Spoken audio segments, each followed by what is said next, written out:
Hello everyone. এই যে যে জায়গাগুলো দেখতে পাচ্ছ, এগুলো দিনে যতটা সুন্দর, রাতে কিন্তু ঠিক ততটাই ভয়ঙ্কর। আজকে তোমাদেরকে একটা আজব জিনিস দেখাবো। তো প্রথমে এগুলোই দেখে নাও। তো এগুলো হচ্ছে নর্মাল কিছু বেসিক গাছ, এবং এটা হচ্ছে আমার বাড়ির পাশে উঠান বলতে পারো। তো এরকমই কিছুটা জঙ্গলে ঘেরা।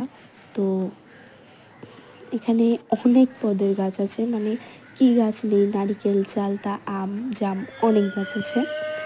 তো এটা এখান যে জায়গাটা আছে, এখানে কিন্তু অনেক অনেক হরর স্টোরি ঘটেছে, অনেক হরর স্টোরি আছে এগুলো নিয়ে। তো এখন যদিও তেমন কিছু শোনা যায় না, কিন্তু আগে কিন্তু অনেক কিছু ঘটেছে। আমি আমার ফুপি, তারপরে যে ভাই বোন, অনেকের কাছে অনেক কিছু শুনেছি। তো আমি একদিন অবশ্যই সময় করে এগুলো শেয়ার করব। তো এগুলো হচ্ছে আসলে রাস্তায় এখান দিয়ে মানুষ চলাচল করে বিধায় এখন এরকম, কিন্তু আগে কিন্তু এরকম ছিল না যখনকার ঘটনা ঘটেছে এগুলো।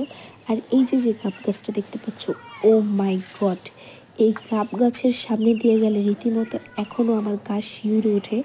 তোমরা হয়তো বা সাউন্ডে শুনতে পাবে, আমি যখন বলছি তখন আমার মানে যেই শ্বাসটা চলাচল করছে সেটা কত গুণ বেড়ে গেছে। তো এটা নাকি আমার দাদার, যে দাদা আছে তার বাবার আমলের। তো এটা নিয়ে অনেক কথা আছে, আমি একদিন অবশ্যই শেয়ার করব। তো দ্যাটস ইট, বাই।